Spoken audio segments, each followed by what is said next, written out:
You're listening to The Intellectual Investor, episode number 93, The Warren Buffett and Charlie Munger Show. Written by Vitaliy and read by Elliot. To read this article online, or to listen to more episodes, visit investor.fm. To learn more about Vitaliy's investing firm, IMA, go to imausa.com. The Warren Buffett and Charlie Munger Show. A friend told me that he doesn't go to the Berkshire Hathaway Annual Meeting, or what is also known as the Warren Buffett and Charlie Munger Show, because it has turned into a cult over the years. He is also frustrated with what he sees as Buffett's hypocrisy on issues of tax and corporate governance. Let me make it clear that the Warren and Charlie Show is not just a cult. It is a cult on steroids. 40,000 people come from all over the world for 3 days to a place most people cannot find on the map. It has got to be a cult. At Omaha, Nebraska's CenturyLink Center, where the event is held, you'll find Buffett's and Munger's faces splashed all over boxes of chocolates, t-shirts, and even underwear. Yes, Fruit of the Loom, which is owned by Berkshire Hathaway, sells boxers emblazoned with images of Buffett and Munger. My son Jonah, who joined me for this year's meeting, bought a pair. He says he'll wear them when studying for hard tests. The definition of a cult is misplaced or excessive admiration for a particular person or thing. And while you can argue that admiration for Buffett is at times a bit excessive, it is hardly misplaced. There are tens of thousands of people, including yours truly, who will openly admit that Buffett's popularization of Benjamin Graham's teachings has had a tremendously positive impact on their lives. Yes, many attendees may treat every word that passes Buffett's lips as eternal truth and put him in heaven with the other saints. But that is the wrong approach to Buffett and the Berkshire Hathaway weekend. Buffett is far from being a saint.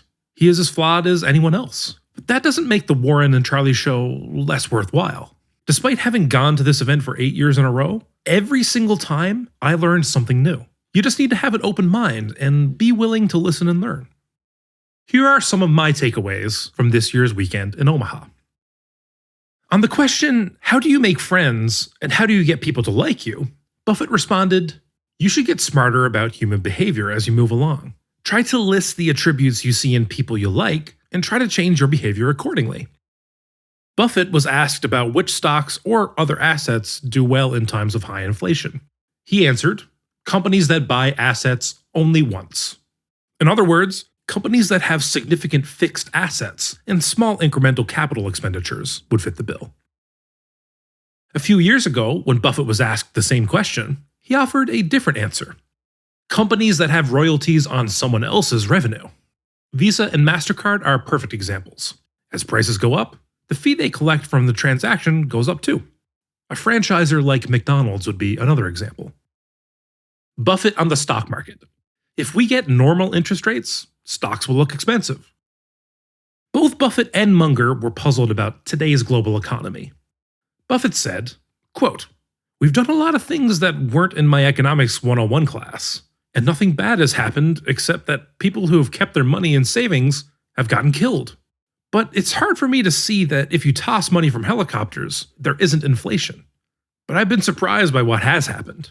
We're operating in a world that Charlie and I don't understand. End quote. I find these comments to be very refreshing. For most investment professionals, the most difficult words are, I don't know. You'll never hear those words from the commentators on any business channel who exude the confidence of investment gods. The perception is that investment professionals are paid to know, so they'll simply make stuff up as necessary.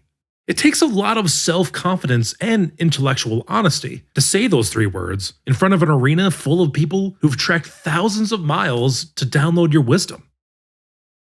Most first-time attendees are shocked at how smart, pithy, and politically incorrect Munger is.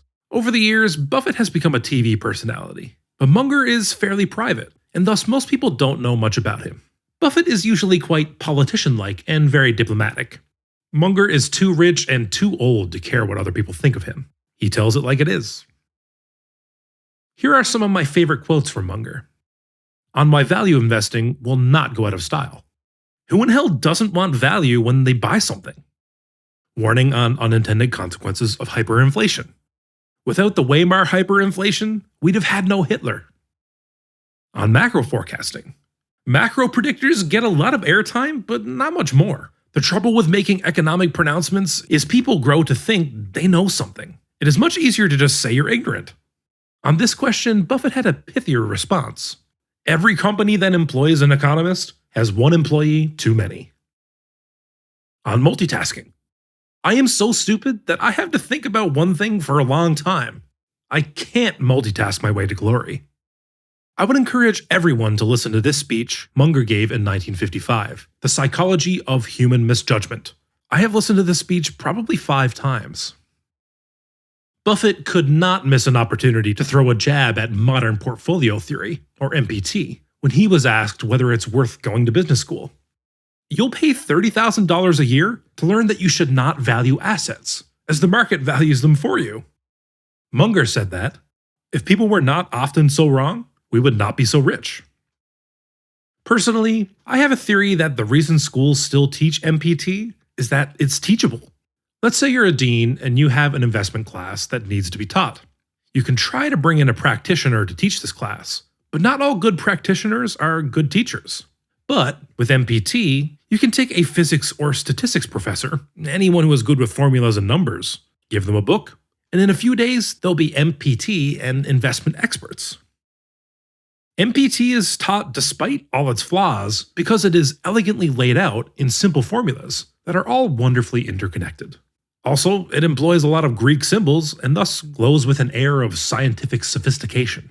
On the other hand, the real-world investing that is practiced by Buffett and Munger is full of common sense, but very difficult to express in precise formulas.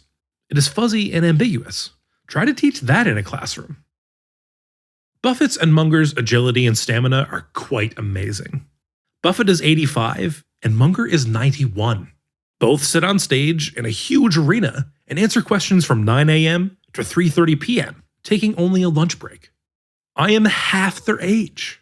During the Berkshire weekend, I had the privilege of being on a value investing panel at Creighton University, answering questions from my students. I was mentally exhausted at the end. There were maybe 500 attendees, and the Q&A lasted for only an hour or so. This odd couple must be drawing their secret power from Coke and See's candy. In fact, both were gulping Coke and probably consuming several boxes of See's candy during the annual meeting. Buffett said, "In the last 30 years, 25% of my consumption has been Coca-Cola. I think there's something to be said for being happy." He added that if he had to eat healthy, every meal I approached would be like going to jail.